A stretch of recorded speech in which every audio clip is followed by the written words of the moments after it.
Okay, it is recording whenever you're ready. Go. This is Jenny Fortano with Altogether Wellness, and you are listening to Vroom Vroom Veer with Jeff Smith, reminding you that you need to find your village today. I do need to find my village. That's a good one. Yeah. There are other ones, so we'll take that. You're on the beach in Florida, so that's a good village. Yeah, right? All right, let me hit stop. Except it's sweltering hot. Yes. Of course. Okay. All right, let me hit stop. I'll be right back. Okay. Are you ready to thoughtfully steer away from your revved up, frenzied, and far too often scripted life? Then welcome to Vroom Vroom Veer with Jeff Smith, where he guides you down the road differently traveled by sharing unique experiences with guests who have managed to shift away from a life stuck on cruise control and veered their way into a more authentic and fulfilling one in all sorts of interesting and kind of remarkable ways. Get ready to Vroom Vroom Veer with your differently traveled road chauffeur, Jeff Smith. Dr. Craig Thayer, thank you so much for being on Vroom Vroom Veer and welcome to the show. How's it going? It's going great. It's an honor to be here, Jeff. So you are thanks again. Thanks for being here. Thanks for taking time out of your, I'm sure, very pleasure. busy day. Yeah. So you're at craigthayer.net and you just wrote a book. So tell us a little bit about the book and how that's going for you. I did. There's one adult that lived through my major experiences in my life. That was my grandmother. Okay. To the kids, she was Gigi. And I would take her to Sacramento Kings games, about 6 to 8 of them a year. And she insisted from my childhood to getting into college, med school, residency, that is just, there was so much adversity that it would be really helpful for people to be able to read about that. And so she encouraged me to write a book for 15 years. And then finally, wow. Yeah, I went to a Grant Cardone 10X business. I've heard of that guy. Seminar, it's like 15,000 people in an arena. Wow. Magic Johnson, Kevin Hart. Wow. But they talk about the business end of their life, which is really interesting. Yeah. You don't usually hear about that. Who wanted to trade his plane in because it's 707 for 747. And Qantas, because it was the Qantas logo, goes, dude, we need to give this to you, but we need to work this out. So they'll come back in a month. Wow. But so interesting stuff. So, and there, people who didn't even know me said, look, you need to be on that stage. You need to talk to people. You need to help them, give them hope, belonging, that, you just don't give up. And look what happens. The last chapter is about the power of prayer. I had a great friend who was a RN, was in Vietnam. He was an atheist, not a believer at all. I brought over a DVD collection that kind of helped convince him potentially. And within 5 minutes, he's like, no, this is for believers. Shuts it off. But at the very end, unequivocally, he made it through the door. I could only take him to the door, but so if you don't read anything in the book, the last chapter will bring hope to you for sure. That there's, a chance for everybody. So that said, but the book, it's the story of my life. I mean, sure. I would have begun I was blessed to be an orphan. My mom, natural mom, was in Michigan. And she started a show in the 60s, and she would have been shunned. She was engaged, but my father was not going through catechism long enough or fast enough. So she moved to California, had me for 10 days after birth, had me baptized at a local church. I don't know what name she gave me, but and I tried to query and didn't get any answers back. But yeah, so really I was, kind of blessed and lucky, if you want to use either term, before I was even born. So I grew up on Providence Court, so, even the court protected me. Interesting. And had, I think I had a really good childhood. My mom was born in Ireland, and I call my mom who raised me. Right. So Yeah. Natural mother, father who had me, so to speak. So, she had an Irish temper, so but she made me an empath. So she turned out to have alcoholism, and I went to my first AA meeting when I was 11 with her and really heard people's testimonies. 11 years old. You're going to AA meetings with your mom. And this guy's John, he's just staring me down like, and then I learned later, which is in the book, that he had a drunk driving accident where he killed a kid that I look like. Oh, geez. Yeah. Wow. So he's just like, oh my God. Just this kid incarnate, Right. So, but just experiences like that. I mean, from a twisted intestine my junior year, I always knew that I liked to help people. I was tutoring some blind students in geometry, which I had to think outside the box because they can't see what a circle looks like. Right. Oh my goodness. So, and then I took an anatomy physiology class and I got to do medicine, and I like to work with my hands, so it had to be surgery. And then I was cocky and thought cardiac or neuro would be the one, but during medical school, I learned that no, general surgery is better because you learn at that point in general surgery's history, you learned everything from head to toe. Okay. So, and there were some experiences that I talk about in the book that convinced me, look, I need to be able to do a tracheostomy, or because this guy basically drowned on the medicine service from a bleeding tumor in his lung into his trachea, and they didn't know how to put a tube in his throat or do a tracheostomy or save his life. So general surgery was everything. So that's one of the surgeries that you see in movies a lot. Like the emergency, what did you call it? Tracheometry or I can't say it. Tracheostomy. So, no, it's and like I learned, every FBI agent and special forces person has to be able to cut your throat and stick a pen in there, right? right. Or and they'll probably kill you, right? Yeah, because the diameter of that tube is very important. The more resistance, the smaller the tube. So you want a very small hole and a small tube? I don't know. No, in order for you to breathe, you're going to need a bigger tube. So if I ever had to pull up at a roadside and I always carry a scalpel in my car, and I had to do that, I would query people who have stopped to grab all the straws out of their Starbucks coffees and give them to me. Because if you notice, you took 3 or 4 straws together and then draw on that, you can breathe through them. If you only have one straw, it's not going to work. So, just a number of straws. You could even take the stirring sticks, and just if there's enough of them that are about 3/4 of an inch in diameter, you can breathe through it. So what's the ideal? What's the diameter of the tube if you're actually in surgery? Is it like quarter inch? About the size of your nostril. Okay. Yeah. All right. Okay. That's what anesthesia uses. Yeah. Okay. And then they look at your age and your weight, that stuff. But when it comes to kids, it's the size of your nostril. And then when we get bigger, it's, a 7.5, 8. The bigger, the better, because you have less resistance. So interesting. Okay. Yeah. You're a good guy to have around in an emergency. Well, yeah. And I realized that on like medical mission trips, we'd have these funny orientations. And so there'd be like a pediatrician going, a family practice doc. I think we had a psych person go one year, and we would talk to other people and say, look, we're going to be doing these things medically. I'll be operating. And then they can come in and watch. They can, even if they get sterile gloves on, they can retract for me. Oh, wow. But I go, if you're feeling sick, you start to get Turista or something, come to us and let us know. Right. And then I usually add, you probably don't want to come to me, because if you come to me with a sore throat, I'll probably want to cut it out. And they usually steer clear. I don't get the colds and coughs and the diarrhea questions. So it goes to other people. Yeah. Well, what they say is never ask a carpenter to fix your problem, because all he has is a hammer, right? You're a surgeon, right? All you got is a scalpel.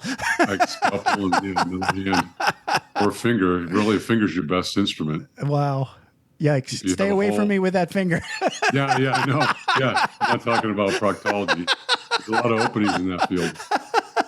That's great. They stopped doing that now. They just told me that they're like not doing as many, finger of love diagnostics anymore. I think the PSA test is kind of like if that's elevated, then there's something to worry about. So that's just a blood test. Blood test, yeah. And then you still get your what is it? The 50-year-old. The colonoscopy. Colonoscopy. Right. Yeah, the big snake. Yeah. I did it. I did it like dutiful. I have a bad joke about sigmoidoscope, but I can't tell it. No, you can tell it. It's fine. All right. go for it. Basically, what's the definition of a sigmoidoscope? I don't know. It's a hollow tube with two assholes at each end. Yeah. That usually gets a laugh. Yeah. There were several people at the other end of my colonoscopy because I woke up towards the end.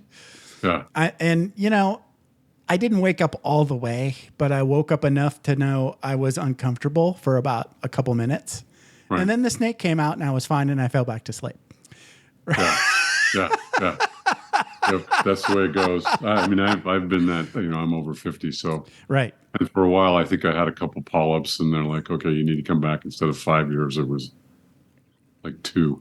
So a lot of fun. And it's a lot of fun as a doc because you're sitting there, they're going to put an IV in you, and then you're in kind of a recovery room area, and laying across from you in another gurney is one of your patients that you've seen. And then they send over the unskilled people. As it's funny, I hate needles. I've never fainted. I hate needles. But, yeah. Oh, I faint. But I worry about it. So, and this one's just grinding into my elbow area to try and put one in. And the patient that I have across from me is like, hey, you're kind of white, doc. I'm glad you're laying down.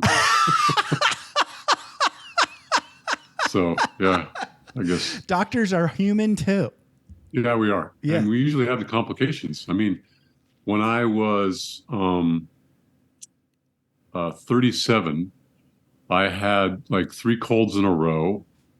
This is not in the book. 3 colds in a row. And then the 4th one, I got really sick and I went on a vacation with family to Cabo San Lucas. Uh-oh. And I'm on the plane and I'm starting to get shoulder pain, like I've got a dropped lung or a pneumothorax is what we call it. Uh-oh. And I'm like, what is this? And then just got really sick there. And I'm like, we need to go back. So I went back, get an x-ray, get to my hospital I work at, chest x-ray, white out of the left side. I'm like, oh, I know what that is. And then a CT scan, sure enough, it's a bunch of pus. So I've gotten pneumonia that's bacterial that now leaks around the lung. Wow. And then I had a murmur, which I'd never had. So I'd cough so hard, although the worry with the cardiothoracic guys was that it could have been an infectious, meaning endocarditis, and they were ready to replace valves. And oh my gosh, they had to close. They angiogram me, and your cardiac output's about 5 liters per minute normally. Okay. Mine was 15. Ooh. 15 liters. I was like a horse. Yeah. And my heart rate was like 120. So you can figure out what it's called a stroke volume, how much volume in one heartbeat you're cranking out. Horses are a gallon. Oh my goodness. One squeeze of the heart is a gallon. That is a big body, right? They dope. Their spleens can contract and they squirt more red blood cells into their blood system. Oh, wow. That's fascinating. So, it is fascinating. I thought the anatomy of the giraffe was just crazy, right? Have you looked at that? Just like the amount of crap that the body has to go through to get that blood up to that brain way up there. Yeah. It's nuts. They have 7 or 8 vertebrae like we do in the neck. Oh yeah. It's like the same body plan that's radically changed. Right. Yeah. It's crazy. Evolution is nuts. Yes, it is. It so is. While we're talking and you're a doctor and I get to ask stuff. Sure. So I didn't do all this training for nothing. Is vasovagal a real thing? Is that like, so like when that's you what pass I was out, doing. So I was white because my heart rate. So when you get nauseated or stressed, you can do what's called vasovagal. So your vagus nerve, which controls your heart rate, will lower the heart rate. So now your blood pressure drops. Right. Yep. And so you're not getting some enough people blood pass to your out. head. Right. Yeah, not enough blood to your head, and your head's going to go, okay, I need to lay down. Right. Get gravity to help pump blood to my brain. So you it just incentivizes you to lay down very quickly. Yeah. And tall males that are athletes that come into the operating room to watch you do a hernia repair are guaranteed to go down. So one of them did. Luckily, the anesthesia guy was going, oh, he's going to go. He's wobbling, and he caught him before he hit. So, but the total football jock, just totally embarrassed. It's the bigger people, larger people are more. So let me tell you my story. So I'll try to keep it short because it's about you.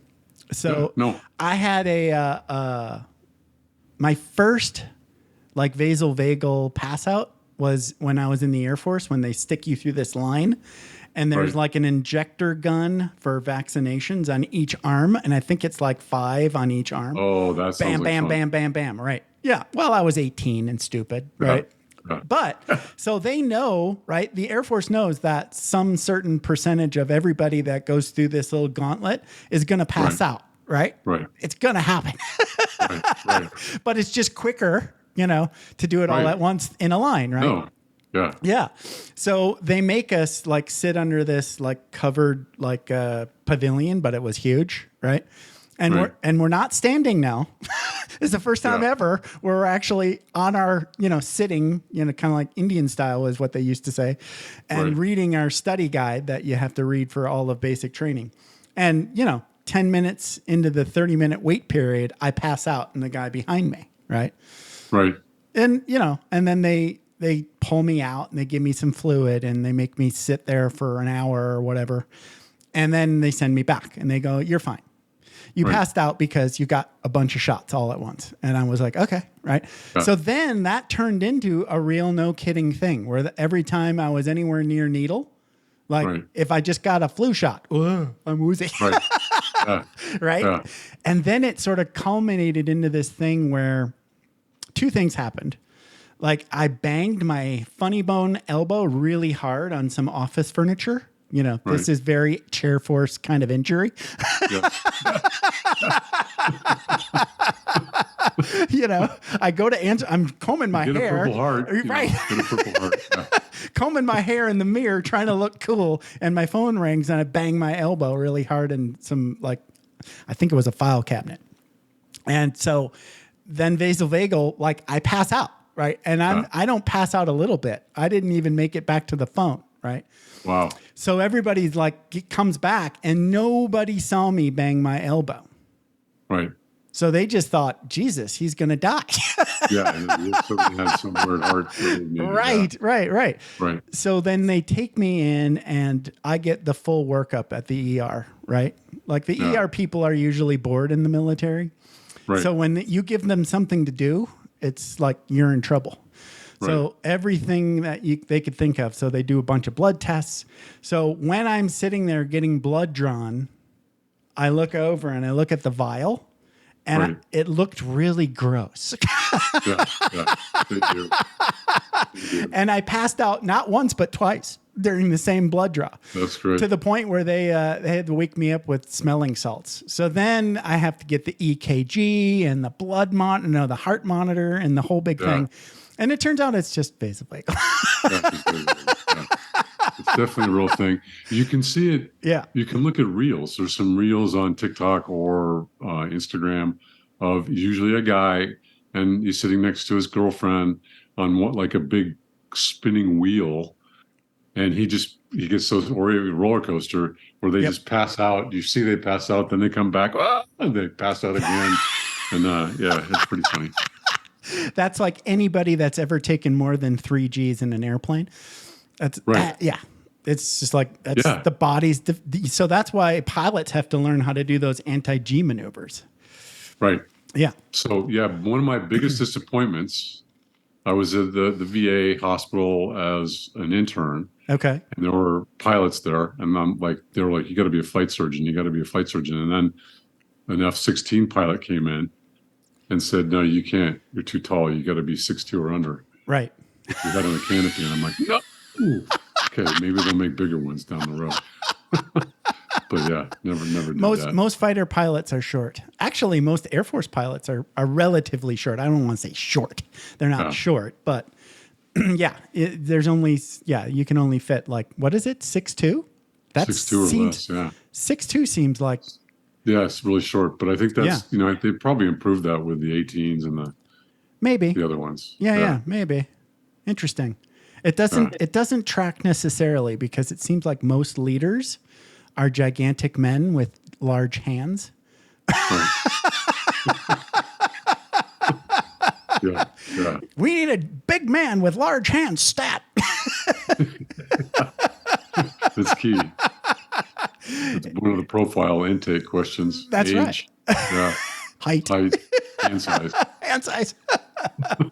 Quarterbacks and doctors and all CEOs have to be 6'4" with gigantic hands. Yeah. I think there is a stat where over 6 feet for every inch, you make like $15,000 more a year. Wow. Yeah. That's crazy. Yeah. So what are you, 6'4"? 6'4.5". My wife says to say 6'5". Yeah. Okay. Yeah. And then when I'm standing next to someone who's really 6'5", then I'm like, yeah, okay, I am 6'1.5". I'm 5'11 and a half, Yeah. which is just tall enough to be not short. That's what I like to say. Yeah. That's my oldest son's height. Yeah. And he got picked to play after freshman year, varsity sophomore year, because the head coach saw me and said, that kid's going to be huge. And he only grew to 5'11 plus. Oh. And his oldest sister is over 6 feet. Right. So it was like, I don't think he still deals with it. Yeah. Yeah. So, well, because his sister teases him about it. I've never thought of myself as short. So I guess I am. And you're not. The average male is 5'7". So okay, good. yeah, I'm slightly above average. I'll take that. Yeah. I'm a B+ height. Okay, good. Yeah. So good. yeah. So I've talked to like a couple different adoptees, and I've seen like a trend. So you probably know more than just you. So Right. I've seen two big trends. Like a lot of people, obviously, I think a lot of adoptees go through this abandonment kind of syndrome where you just think, geez, nobody loves me. And then that manifests like two different ways. You might end up in jail or you're an overachiever. Right. Have you seen this pattern before? I have. And the other one is, especially what I should have had, the detachment syndrome, because I was in an orphanage. There weren't foster homes back then for 9 months. And so, but I don't have that. My wife is like, you must have had some really caring people. Good orphanage. Yeah. Because I don't have that. And my parents were great. I thought my strongest recommendation is, if you're listening and you've adopted kids, tell them early. Don't make it a secret. Then it makes it a big deal. Right. I think guys don't. I agree. It doesn't bother guys as much. My wife wanted to find my natural family because of my eyes. I mean, I have kind of Polynesian or Asian looking eyes. I was actually asked in high school to be on the Asian club. Interesting. Even though I'm not. I'm 60% Irish, English, and I finally did one of those genetic tests because my youngest son's got 3.5% being West Asian, which is like Jerusalem, Israel area. Okay. But so I go, okay, I got to find out. It is me. I'm like 6-something%, almost 7% that. But then I was told, because my grandfather was the attorney that did the adoption, so I had their names and birth dates, and that I was Irish, English, French, which turned out to be incorrect. I'm Belgian. By the last name of my mother was Vian, which is a Belgian name. Okay. And then, but it turns out I have no Belgian in me. I'm Baltic, so I'm like north part of Russia. Okay. To the east of Scandinavia, and then I'm Iberian, which is Spain and Portugal. Interesting. And then I'm Mideast, and then I'm 60-something%. So it's like 16%, and then 6-7%, and then 60% Irish, English. Yeah. So I don't know how they all got together, but there's a lot of distance between those countries. It's interesting because as I'm talking to you and you're talking about your lineage, you look a lot like my sister-in-law. You could be like my sister-in-law's brother. Now I'm going to have to go figure out what her lineage is. Have her do the 23andMe or whatever it is. Yeah. Interesting. Yeah. Whenever I ask my parents, it's always like, I know it now and I've written it down on a Google note, but I don't know. Right. It's like there's only 3, but anyway. Yeah. So, but it is interesting. The genetics is, because there are certain genes that, have higher diseases. Ashkenazi Jewish people have higher incidences of breast cancer and some other things. So obviously, folks from an African upbringing will have sickle cell. Right. Yeah. So there's definitely, but one of the interesting questions in medicine is, as culture, because Black people have a higher incidence of hypertension, stroke, heart disease, is it because they have been below the red line? I don't know if you've heard about that. You know, there's a business banking red line that if they live in a neighborhood and they want to buy a house, depending on the area, if that's below what the bank would call a red line, they won't give them a loan. So they were discriminated against by where they wanted to live. And then and other ways too. So, I mean, I think UC Davis was the first reverse discrimination. One of the people applying to med school that was Caucasian accused them of reverse discrimination and won the suit. And this is back in the mid 80s or so, probably early 80s. So, yeah, but, you know, is that cultural difference in that population a cause of these medical problems? That's the current question. Yeah. So really, you know, I mean, if we get, is it interesting? Like the Japanese have a really high incidence of gastric cancer because they eat a lot of fish. If they come to America and go onto American diet, that goes away, and the colon cancer rate goes way up, which is what we have in America. So that makes sense. So clearly, diet has an influence. Oh yeah, where you live, I think too, but also like diet is huge, but like where you are in your social structure, definitely. Like if you're like kind of like low end job versus you know boss. The boss is, he's stressed, but it's a different kind of stress. He's like a busy kind of stress. He's not worried about like making rent, probably. No. It's a different kind of stress. Yeah. They have to worry about, I've been herding there. Cats or, herding. That was one of my things that herding cats was one of my favorite phrases that made the most sense. You know, like when you're a mid-level manager in the Air Force, you're not doing anything. I mean, from my perspective, right? Like, you know, I had lots of things that I had to do, like doing them myself. And then suddenly you're a manager, and that is like finding who needs to be together and, you know, herding cats, right? Yes. This busy guy that has absolutely no incentive to help you, you need to get him to help you. Yeah. That's Yeah. Or, you know, I was trauma medical director for 20 years, and, you know, surgeons there are ones that take pride in showing up late to the operating room, and then that screws up that room the whole day. That's not just surgeons. That's a lot of bosses. So, I mean, literally, I went to an hour course of how to manipulate people. Wow. Manipulate people. Right. You know, so you got to get into their head and see what motivates them. So if you yell and scream at them, they take pride in that for some of them. Right. But if they're all about money, then you fine them. Or they're about efficiency, then you don't give them an 8 o'clock start. You put them at the end of the day. Right. So there are ways to modify behavior. Oh, totally. That leadership stuff actually works. Right. Yeah. I was shocked. Like I remember taking this sort of like correspondence course where it's like you're doing this, like you just have to read and do exercises, and then you take a test at the end, and bam, you've completed the course. One of those things was just like the how you like give praise, right? You just walk over whenever somebody does something good, and you pat them on the back and you go, "Good job." I was shocked how effective that was. I was just like, "Why does that work?" You know? Yeah. I mean, if you did that to me, I would like look at you funny, you know? No, there's something, and I haven't done it on this because, you know, we're on a Zoom, but sure. There's something about within the first 10 to 15 seconds of meeting someone, involving your hands in the screen relaxes them. Interesting. Yeah. Wow. And there were some other, it was I wonder how they come up with that.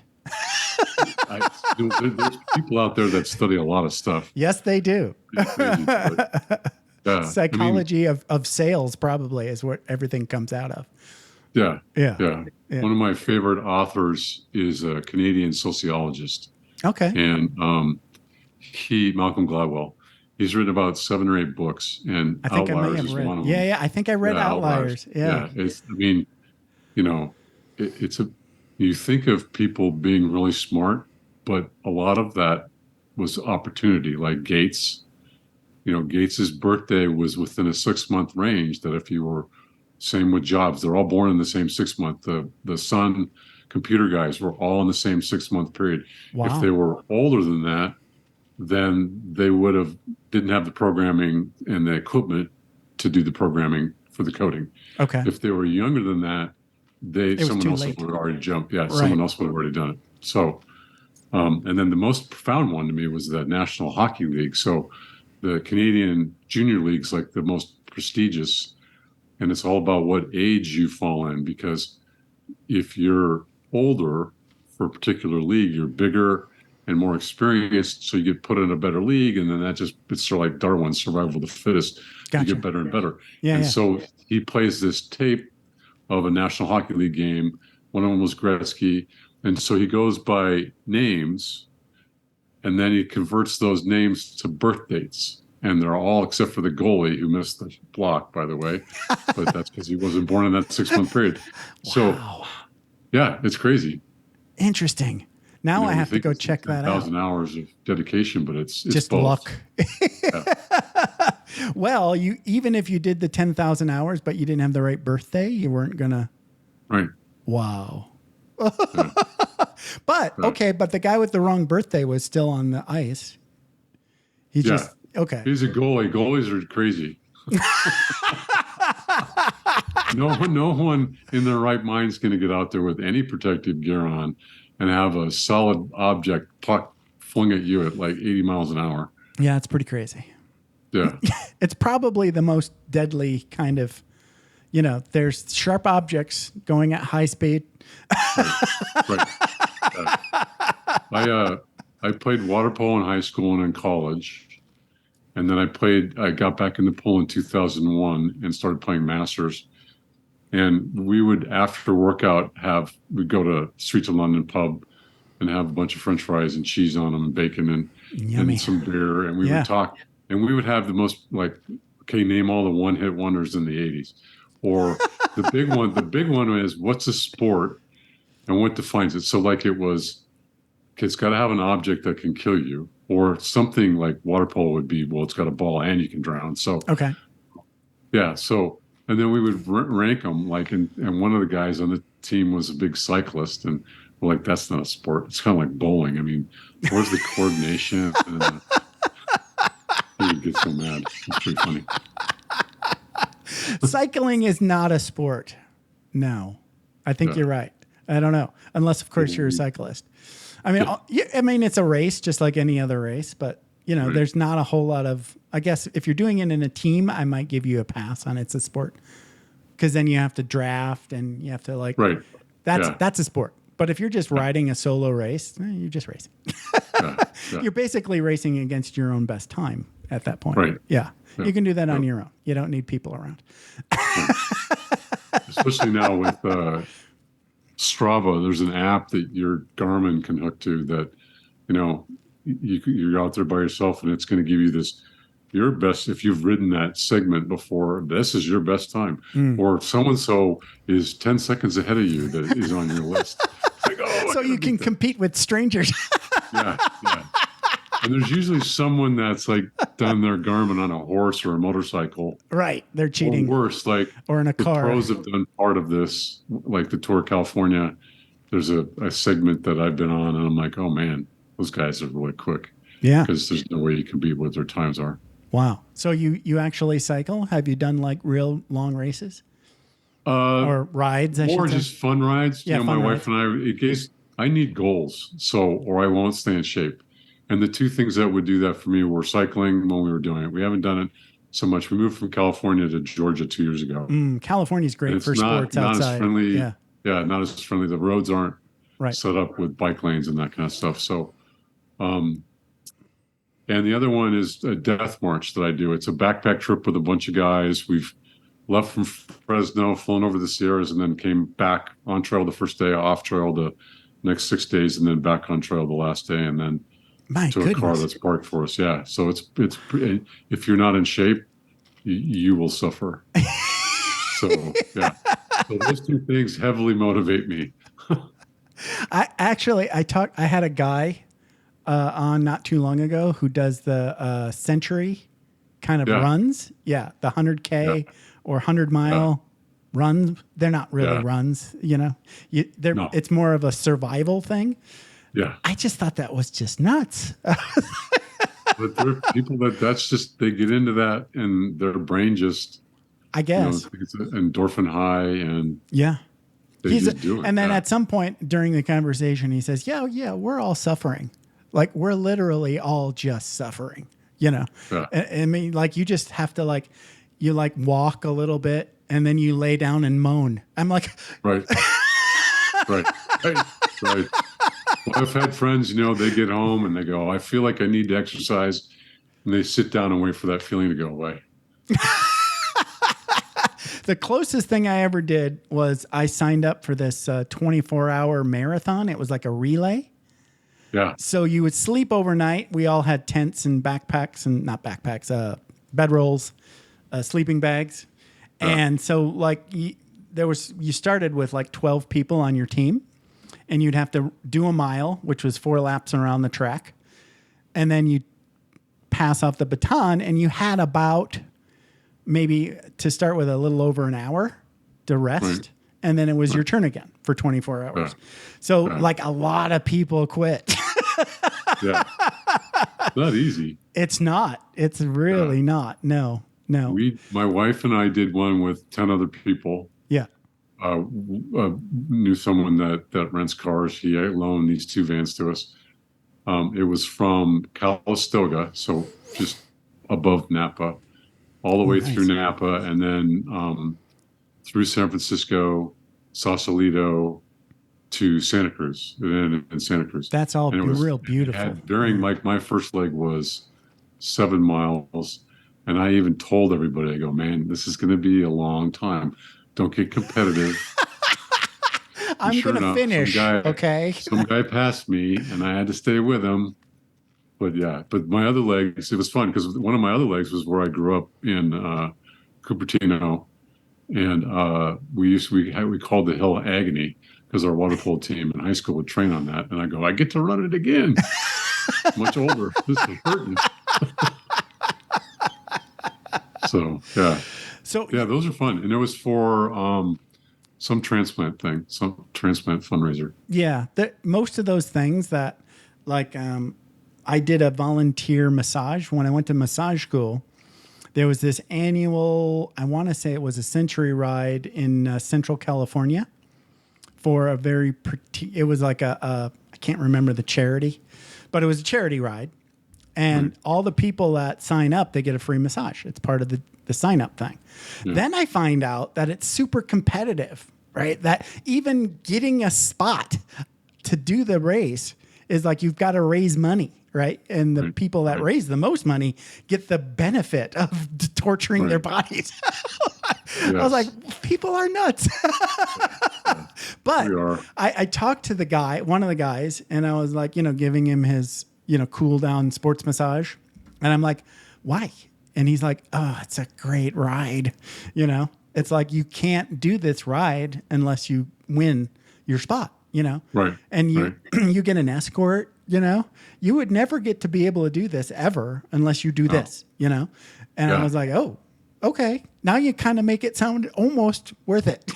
Yeah. No, it sounds interesting. Yeah. Yeah. But people do crazy shit. They do. For fun.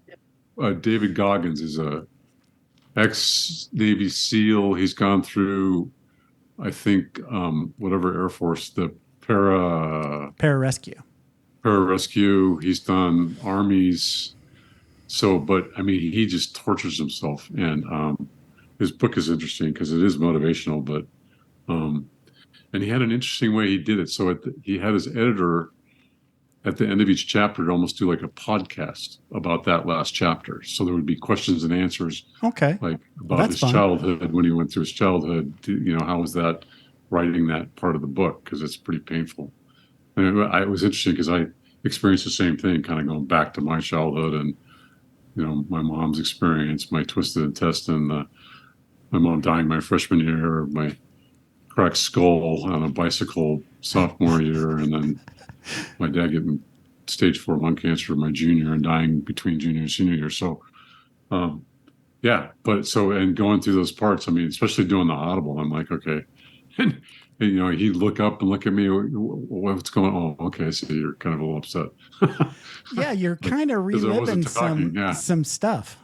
Yeah. Yeah. You can't remember those things and not re-feel it, Yeah. Especially if you're going to like read words that you've written about it. Yeah. Right. So you had to go back to that time and relive it. Yeah. That's rough.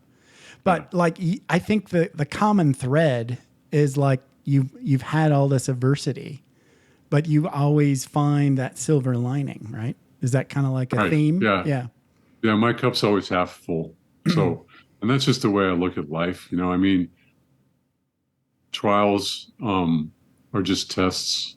Yeah. I was the UC Davis is a quarter system, so missing even a couple days, it's a 10-week quarter and then finals. So you're 2 weeks in and you're taking the first midterm, and then about 5 weeks in. Yeah, it's just like that's vroom vroom. Yeah. So if I would have, like freshman year, I went back for my mom to see her, and then also to be with my dad, and then came back. So I was like a week away. And then the cracked skull, I was in the health center for 2 weeks with spinal fluid coming out of my ear. So I mean, that's 20%. How did that's 20% of the quarter. How did you crack your skull? Did you fall off a bike? I was coming back at dusk on a bicycle, and I was on the wrong side of the road, and a girl pulled out in front of me on her bike, and I jackknifed my wheel so I would just go stop immediately and not hit her. Wow. Didn't. Got up, walked over, asked if she was okay. She said she was fine. And then the next thing I remember, I'm sitting on a curb and there's an ambulance in front of me. Wow. So they take me to the health center. They ask me my phone number. I can't remember it. And then as they pull in, I do, I know my phone number, 756. And then I suddenly remember. Wow. Yeah. I felt like I was inebriated or something. And then they stitched my ear, they kicked me out, and then I'm sitting there with my roommate, and I can't hear out of that ear. I'm like, this is weird. And then there's this fluid coming out of it. So I called the health center, and I got some grad student, not anybody medical, and I'm like, are these things normal? And he says, I don't know. Do you think they are? And I'm like, well, I don't know. I'm a sophomore. So he gave me an appointment for 3:30, which is like right after my bacteriology midterm, and they x-rayed my skull, and sure enough, I had a basilar skull fracture. So, yikes.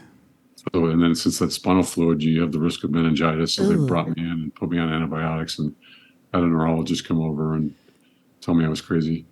And then, and then I went out, and I had like 18 units that quarter. So I dropped 2. I think it was a bacteriology lab or something like that. And I finished. It was organic chemistry, physics. I heard organic chemistry is really hard. Yeah. And then I read somewhere that there was a group of students that are pre-med that were suing a professor for making the test too hard. I go, this is a hurdle everybody's got to go over. It's a test of whether you're going to survive med school. That's kind of like the whole idea behind school. Yeah. I mean, because really you either need to do really well grade-wise, or you got to do really well at the MCATs, an 8-hour exam, to show that you've learned, that you can absorb all this quickly. Because, I mean, they'll do, again, their quarters, and they'll have 8, 9 classes, and they all have finals. So it's like, oh my gosh, you're taking 3 finals in one day. And it's cumulative. It's not like just the last part of the year. You're doing the whole year. So what's the attrition rate like in a situation like that? Interesting. So we started with, my class was just under 100, and about 4 dropped out quickly, realizing that they weren't doing this for them. They were doing it for their parents. And that then, makes sense. This is too hard for me to BS my and way then through. and then there were some that it was just really hard for them. So they were, UC Davis was proactive at being a quality, and so there were students there that weren't as strong academically, and they were failing, and so they ended up splitting that second year into 2 years, and then they got through med school in 5 years, and that worked for them. So Okay. that got them through. Yeah. But yeah, so I would say out of like 95, we had probably ended with 88. Okay. That's not too bad. So, yeah, not bad. Yeah. But, and I think I it's was higher now. I was kind of shocked because my whole time in the Air Force, I didn't spend a lot of time with pilots. I was in like the intel world. So most of my people were like they didn't even want to be a pilot. So that's kind of weird in the Air Force. Right. A lot of people, like when you do get around airplanes again, like maintenance officers, all the other non-pilot people, they failed pilot school. Right. And a lot of them, and that was kind of eye-opening. I actually had a guy I worked with on a deployment in Qatar in 2004, and he was MC 130. So that's sort of like the guy that flies the special forces dudes into the foreign country really low, below radar. Right. So that's a really hard job. It's either a halo or it's really low. It's never like really simple. But he pointed out that like he could, if he had endless amount of time, he could teach anybody to fly that plane. Right. But that's not what they're doing. Right. No. They're trying to find the best pilots that can do that job and then fight at the same time. Right. Well, and I mean, thank goodness, because those are expensive pieces of equipment. Very. There was just recently one of those helicopters with the two props that are not, they're on the sides of the aircraft that went down, and I think 3 people were killed. It was an exercise in Australia, and then there was they always talk about it in trauma, the helicopters that call them the Death Stars.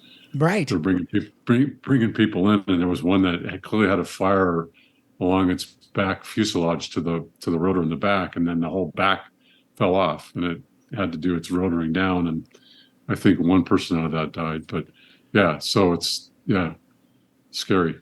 Yeah, very. And then these cost a lot of money. Tons. I mean, tanks are, I don't know how many millions of dollars. I think we were on one of the backpack trips. One of the guys on the trip has a cousin who's a CHP life flight nurse, and they had just gotten this helicopter, was only 23 hours old, and they'd rescued someone out of the Sierras with a broken leg. So the next day they're allowed to go do a reconnaissance, and they went out looking for us because we carry a spot now. It's one of these things you can hit 911 for an emergency, but you can also text or an email to people saying, hey, we're all okay. Okay. And the weather was so cloudy that they weren't getting those. And so the wives were kind of panicking, are these guys okay? And sure enough, they flew in and landed. And I'm like, where's the beer? But I mean, it was brand new. They take the infrared thing off the front because it's going to get pulled off by a rock in the Sierra. So, okay. Yeah. Right. I mean, it was incredible. It was like a little ICU. In a helicopter. In a helicopter, yeah. Wow. That's amazing. Yeah, most trauma centers have to have a helicopter, right? I know the one. Yeah. Okay. Yeah. It's the life flight kind of idea. And they usually put them on the roof of the hospital, which now you've not just ruined a helicopter, you're burning your hospital down. Right.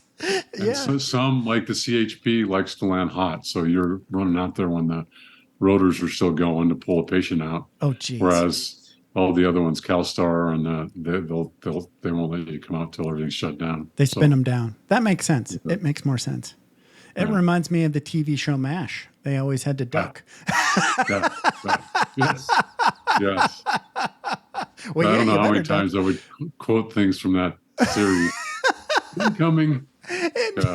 Well, I like the way that how many different Hawkeyes were there, right? Yeah. There's like the guy doing the Marx Brothers, and then there's the guy doing the Maudlin. He's a really good actor, and he nailed them all. So as we wrap up, so you're at craigthayer.net, right? Correct. That's my website. That's got all the other social media, Facebook, Instagram, LinkedIn. It's got them all on there. So if you want to hook up that way, they're there. And then it's also got kind of what I'm doing, the things that I'm either speaking at or going on in my life. How do you like the speaking gig? I love the speaking thing. I like it's not huge because I can actually, look at people in the audience and relate to them. So okay, so not like the auditorium size kind of thing. Yeah, but I mean, I've done that. I had to speak to 5,000 surgeons that were all professors once when I was a resident. So yikes! It was almost like the Gong Show. You had 8 minutes, so you had a light on your podium that was green for 7, yellow for the last minute, and red when they came out with a hook. So wow, yeah, and then they're all professors. Yeah, so yeah, no judgment there at all. They know. Craig, this has been a blast. I wish we would have gotten to this story about how you got the nickname Tank, because that just sounds like fun.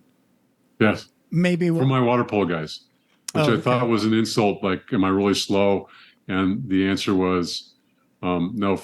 They had written on the whiteboard with, from this day forward, we'll call Craig Tank, and it's because they can't get around me.